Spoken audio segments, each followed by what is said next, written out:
আমরা চাইতেছি এই 40 বছর যে জায়গাটা খালি ছিল কবরস্থানটা, এখন এই চায়না কোম্পানি আইসা এই কবরস্থানটা তারা ভাঙে ফেলেছে, এমন সিফটি টাঙ্কি করছে। আমরা আগের মতন এই জায়গাটা খালি চাই, আর এখন যারা মারা যাবে তারা কবরস্থানটা কোন জায়গায় দেবো, এই জায়গায় যেন দিতে পারে, এই জন্য আমরা এই দাবি জানাইতেছি সবাই।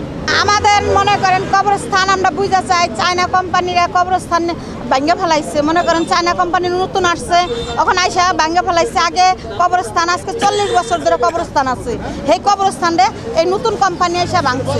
কারণ আমরা চাই আমাকে কোম্পানি আমাকে জায়গা বুঝা দিই, আমাকে কবরস্থান বুঝা দিই, আমরা জানি কবরস্থানে আরও মানুষ মরলে যেন আমরা মাটি দিতে পারি। আমাকে এটুকাই দাবি, আর কোনো দাবি নেই।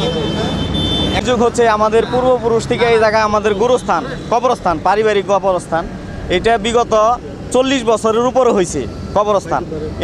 এই জমিটা সেজাত কোম্পানি ওই গুরুস্থানটা বাদ রাইখে ভাড়া দিছিল। এখন ওনারা সব ধ্বংস করে ফেলাইছে। আমাদের যে পারিবারিক গুরুস্থানগুলো ছিল এগুলা কোনোটাই রাখে নাই, সব ধ্বংস করে ওই জায়গায় টয়লেটের হাউস করছে। আমাদের দাদার কবর, মামার কবর, খালুর কবর, ভাইয়ের কবর, নানার কবর, এখানে কবর আছে প্রায় 25টার মতো। সব কবরগুলাই ওনারা ধ্বংস করে ফেলাইছে। এটা এর আগে যে পূর্ব মালিক যারা ছিল তারাও এই জমিটা বাদ রাইখে বিল্ডিংটা করছে, 5তলা বিল্ডিং করছে। কিন্তু ওনারা এটা সব ধ্বংস করে ওই জায়গায় বেজ বসাইয়া হাউস করে কবরস্থানটা ধ্বংস করে ফেলাইছে। এখন আমাদের দাবিটা হচ্ছে আমাদের কবরস্থানটা জানি আগের মতোই থাকে।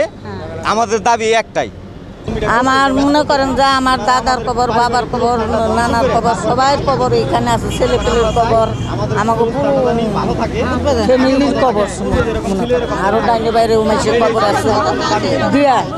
আমরা এখানে কবর থানা ছিল আমাকেও এই কবরস্থান হেরা ভাইঙ্গা বলে হেরা হাউস বানাইছে, পায়খানার হাউস বানাইছে। এখন আমাদের গোরস্থানটা 40-42 বছর আগে আমাদের পিপল সিরামিক্সের মালিক আমাদের এই গোরস্থানটি আমাদেরকে দান করে যায়। সেই ক্ষেত্রে আমরা এই গোরস্থানটা আমরা ব্যবহার করে আসছিলাম। মাঝে পিপল সিরামিক্স কোম্পানি এই গোরস্থানটা সেজাত কোম্পানির কাছে এই জায়গা সহ বিক্রি করে দেয়, কিন্তু গোরস্থান বাকি রাখিয়া। তারপর তারা অনেক দিন এই গোরস্থান ফাঁকা রাখিয়া তারা বিল্ডিং করছে এবং তারা ব্যবসা বাণিজ্য করছে, তারা ফ্যাক্টরি করছে।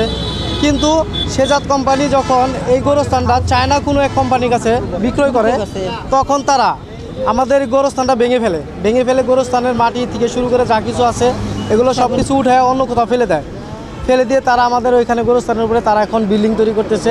আমরা সেজন্য আমরা চাই আপনাদের কাছে সকল আবেদন এবং এই সরকারের কাছে আমাদের আবেদন, মানে কবরস্থানটা ছিল অনেক আগে মালিক ছিল, সেই মালিকটা মানে বেঁচে দিয়ে চলে গেছে। কোনো কবরস্থানের নামেই ছিল জায়গাটা, কিন্তু এখনও ছিল, কিন্তু এরা এই মালিক এসে কবরস্থানটা ভাঙ্গিয়ে বিল্ডিং করতেছে। আমরা চাই এই কবরস্থানটা যাতে কবরস্থান থাকে।